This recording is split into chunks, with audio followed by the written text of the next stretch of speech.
Most of the bishops who had signed the Creed of Nicaea did not like Athanasius, and they didn't like the way he said that people were heretics if they didn't believe this. They were just kind of loosey-goosey, and they wanted peace. They were called political theologians. And so they did everything in their power over the next 40 years to get rid of this man. Hi, I'm your host, Dan Groover. What kind of man can outlast emperors, exile, and slander? In this episode of Light and Truth, John Piper traces how Athanasius' fierce allegiance to Christ and his unwavering defense of truth shaped the very future of the church. This message was originally delivered at the 2005 Bethlehem Conference for Pastors. Athanasius was born AD 298 in Egypt and became the Bishop of Alexandria June 8, 328 at the age of 30. He was viewed by his people as the Bishop of Alexandria his whole life long until he died at the age of 75 in 373. And I say he was viewed that way because he wasn't always there as bishop. He spent 17 years of his 45 years as bishop in exile because he was banished by imperial forces 5 times from his country, or from his city at least. And nevertheless, all of the alternate bishops that the forces installed were never viewed as rightful bishops by the people. He was deeply, deeply loved by his people, and they waited for him. Imagine yourself being forcefully evicted from your church for 7 years, and your people waiting eagerly until you came back, and then welcoming you with palm branches after that 7-year exile. We don't know much. I think that's one of the reasons why there aren't more biographies. There aren't a lot of details about the life, just the controversies. In the whole of our minute knowledge of his life, this is Archibald Robertson, who did the editing and wrote the biography at the front of this. In the whole minute knowledge of his life, there is a total lack of self-interest. The glory of God and the welfare of the church absorbed him fully at all times. The emperors recognized him as a political force of the first order, but on no occasion does he yield to the temptation of using the arm of the flesh. Almost unconscious of his own power, his humility is the more real for never being conspicuously paraded. Courage, self-sacrifice, steadiness of purpose, versatility, resourcefulness, width of ready sympathy were all harmonized by deep reverence and the discipline of a single-minded lover of Christ. And as we all know, the way that love, this single-minded love for Christ, expressed itself was through a life of defending the deity of Christ over against the competing heresies. The war started in 319 with Arius, the deacon of Alexandria, writing a letter to Alexander, the bishop of Alexandria, in which he argued that if the son is truly a son, then like all sons, he must have had a beginning, and there was a time when he was not. Now, Arius wrote almost nothing that's preserved. We have 3 letters and a fragment. And so everything we know about Arius, we learn through those who were against him. And they were many, and yet not as many as you might think. Athanasius was a little over 20 when that letter was written. Arius was 38 years older than the young Athanasius, which is a little lesson, I think, in itself, that older doesn't mean wiser. always. That's one of the points of the section on Elihu in the book of Job as well, by the way. He wrote the deposition by which Arius was put out of his job.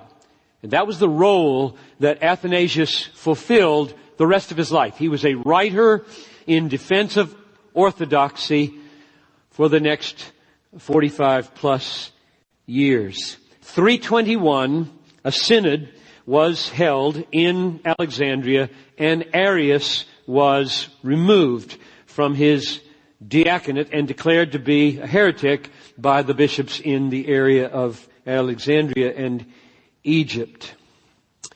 Eusebius of Nicaea, that's up in Turkey, it's the same as Izmit, Turkey today, picked up the cause of Arius and was the head and center of the Arian cause for the next 40 years in the eastern part of the empire. By eastern, usually the Roman Empire is like the Gauls over towards Spain, and then the center part where Italy is, and then eastern means Turkey and Syria and around that direction. And to my amazement in this study, I realized that most of the bishops in the East during Athanasius' lifetime were Arian. This is not a marginal problem. This was a major, major empire-wide problem. Constantine, as you know, saw a sign of the cross in 312, was converted to Christ, and issued the Edict of Milan, by which Christianity was made a legal religion, and became very interested in ecclesiastical affairs, because when the bishops aren't happy, it doesn't make well for the kingdom. And he didn't like this dispute at all, and therefore he called the Council of Nicaea. And that's also up in Turkey near Istanbul. He had an advisor named Hosius, and the Hosius said, do this, we need to get this resolved. And so 318, at least that's the traditional number, bishops came together, as well as non-bishops, which included Athanasius and Arius. Athanasius wasn't a bishop and Arius wasn't a bishop, but they were there. And they worked for 3 months. You know, I thought in passing, I wonder if we could pull off councils like this today. And they were there for May through August. I mean, what church would let us have 4 months off to go debate theology? And yet, if that happened, if you pulled together all the pastors you could for 3 months to debate contemporary issues, I just wonder if we might not get somewhere. But we'll see. Let me read the Creed of Nicaea. The Nicene Creed that we recite today, as you know, is not identical to the Creed of Nicaea of 325. It's identical to the creed that was tweaked at Constantinople 381, which the Holy Spirit was filled out, the anathema was dropped, a few refinements were made, and that's what we recite. Let me read the original one. This is very easy. You can read this in Greek if you've had 1 year. The Greek is very simple, and I want to point out a few things. We believe in one God, the Father Almighty, maker of all things visible and invisible, and in one Lord, Jesus Christ, the Son of God, begotten of the Father, the only begotten, that is, of the essence of the Father. Ek tes ousios tu patros. This word ousia became mega important for years, decades. God of God, theon ek theou, and light of light, kaifos ek photos, very God of very God, theon alethenon ek theou alethenu, begotten, not made, genethenta ou poiethenta, being of one substance with the Father. And here it is, homoousion to patri. You heard that word homoousion, of one substance. It's very hard to use language that's adequate here, because if you say similar or same or even the word identical, which is what Bruce was using, they could weasel on those. They can weasel on those. And it was unbelievably difficult to find a word, and we'll come back to that issue of wording our doctrine so as to exclude weaselers. By whom all things were made in heaven and on earth, who for us men and for our salvation came down and was incarnate and was made man. He suffered, and the third day he rose again, ascended into heaven. From thence he cometh to judge the quick and the dead, and in the Holy Spirit. Period. Now the anathema. And those who say, there was a time when he was not, and he was not before he was made, and he was made out of nothing, or out of another substance or thing, or the Son of God is created, or changeable, or alterable, they are condemned by the Holy Catholic and Apostolic Church, which was really an absolute exaggeration. I mean, this did not happen overnight. There were 60 years of war after the Council of Nicaea, during which time whole decades went by where very few people affirmed this. Interestingly, all but 2 of the 318 signed it. Half of them through their teeth duplicitous, like many today.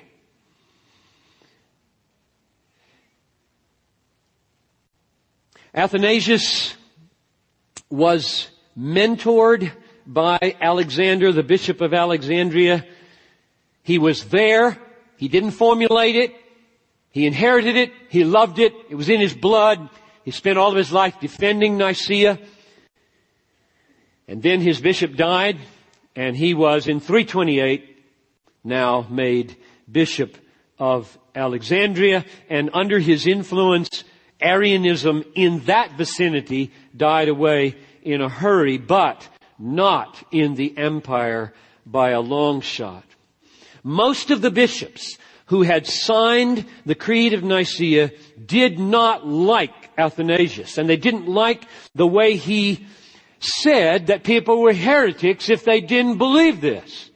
They were just kind of loosey-goosey, and they wanted peace. They were called political theologians.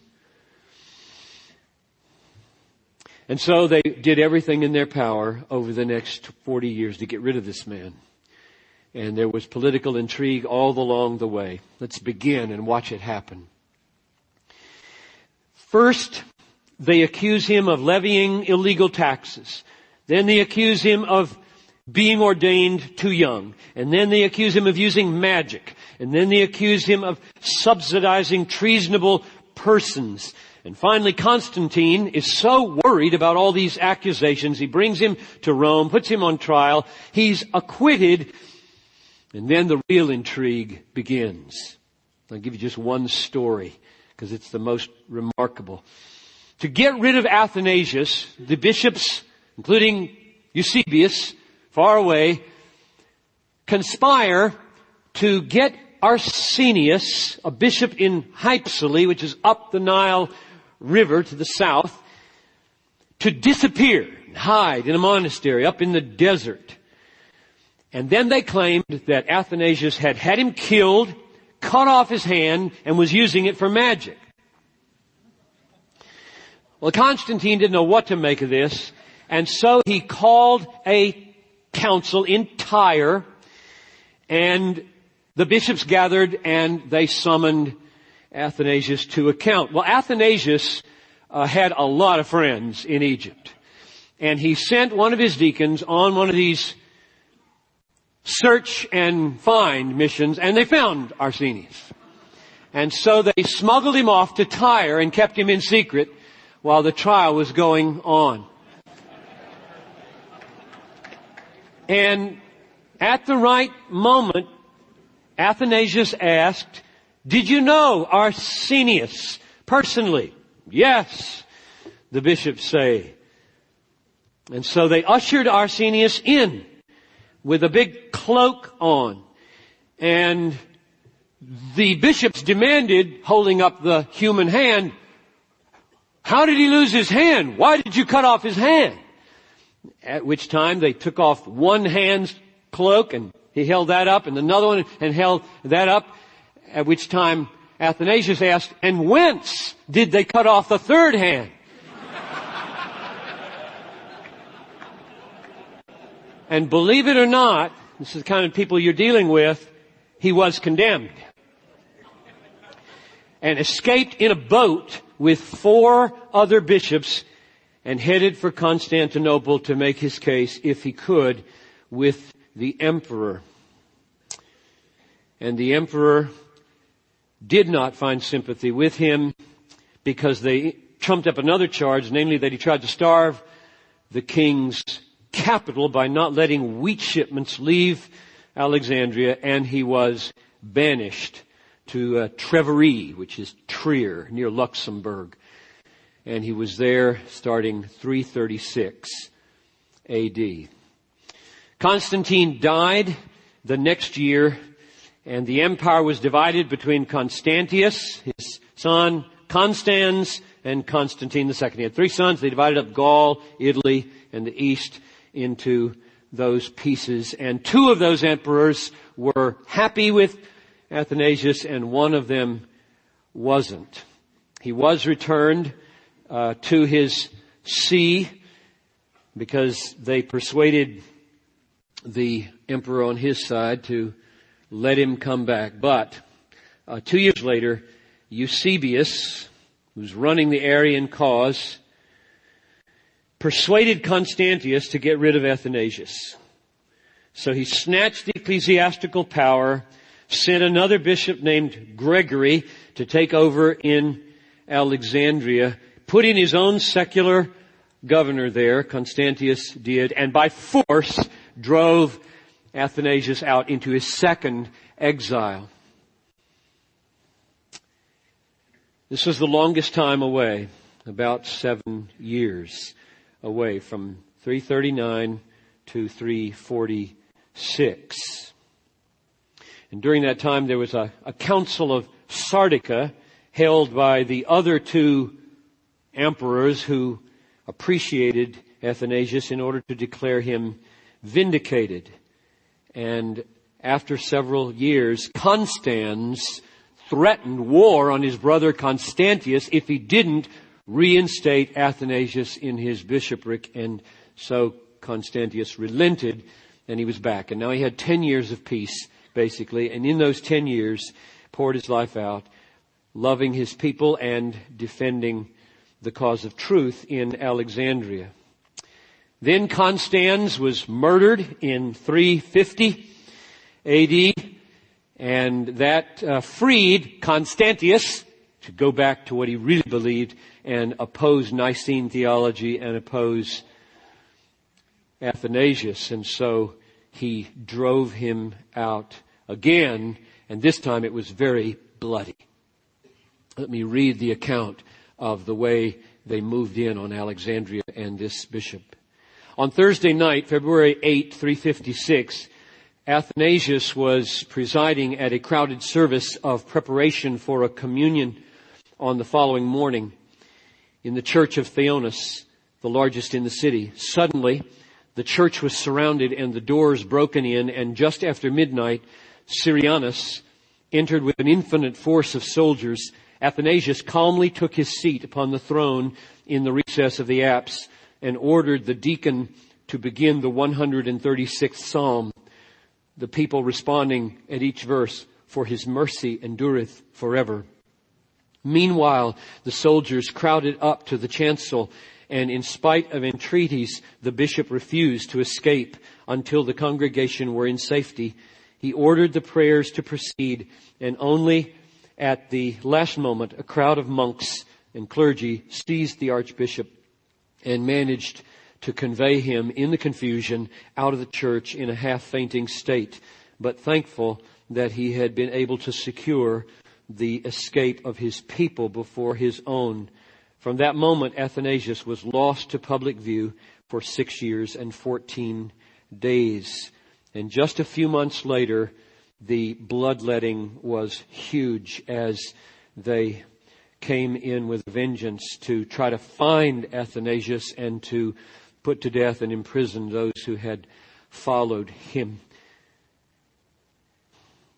They forced a new bishop in. His name was George. Instigated a violent persecution. And at last the people lynched George and killed him because of their exasperation at the way the city and the bishops and the clergy were being treated. That was the mingling in those days of secular and ecclesiastical power. But at the darkest hour, there's a lesson here, at the darkest hour for Athanasius and for the cause of orthodoxy, the dawn was just about to break. The third exile, this third exile that he's just now been launched into for 6 years, proved to be the most fruitful of all of his times away. He had spent a lot of his time up till now in the peaceful seasons visiting the desert monks. He loved the ascetics, and they formed a bond of deep friendship, and they became his lifeline. Nobody knew where he was because the monks would never tell where he was.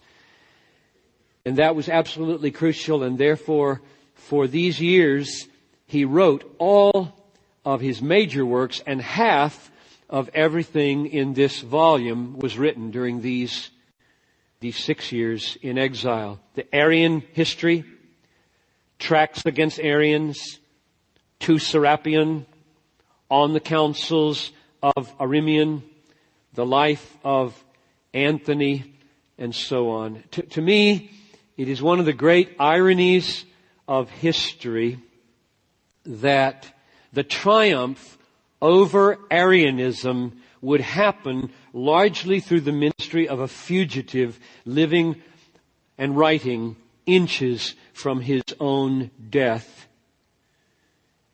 Here's the way Archibald Robertson described the triumph of the third exile. The third exile of Athanasius marks the summit of his achievement. Its commencement is the triumph, and its conclusion, the collapse of Arianism. The breakup of the Arian power was due to its lack of reality. As soon as it had a free hand, it began to go to pieces. But the watchful eye of Athanasius followed each step in the process from his hiding place. And the event was greatly due to his powerful personality and ready pen, knowing whom to overwhelm and whom to conciliate, where to strike and where to spare. His period then of forced abstention from affairs was the most stirring in spiritual and literary activity in the whole life of Athanasius. It produced more than half of his entire extant works. Let it be noted once for all how completely the amazing power wielded by the wandering fugitive was based upon the devoted fidelity of Egypt to its pastor. Towns and villages, deserts and monasteries, the very tombs were scoured by the imperial inquisitors in the search for Athanasius. But all in vain. Not once do we hear of any suspicion of betrayal. Pays to cultivate deep friendships in seasons of peace. He returned to Alexandria February 21, 362, having been gone for 6 years. Another irony about that is that he came back because Julian was now the emperor, and Julian was the first really pagan emperor in a long time, and he brought him back and undid all those banishments of Constantius. But that favor was very short-lived, and when Julian discovered what kind of saint he was dealing with, who didn't make a place for the gods, he also banished him into a fourth exile. And then he was brought back from that by a prophecy among the desert monks who on the very day that it happened predicted the death of Julian in Persia, hundreds of miles away, proved to be true, and Athanasius came back. And a few months later, 6 months later, he was driven out again. That only lasted a few months, and he came back February 1, 366, and then spent the rest of his days, 7 more years, loving his people, writing letters especially around the empire to solidify the cause. And he died May 2nd, 373. This is Light and Truth, God-centered preaching to help you see Christ clearly and treasure Him truly. I'm your host, Dan Cruver. Thank you for listening. On our next episode, John Piper continues our 3-part biographical series, Athanasius Against the World, Defending Christ's Glory, with a message titled, Courageous Joy in the Fight for Truth. I hope you'll join us. For more resources, visit desiringgod.org.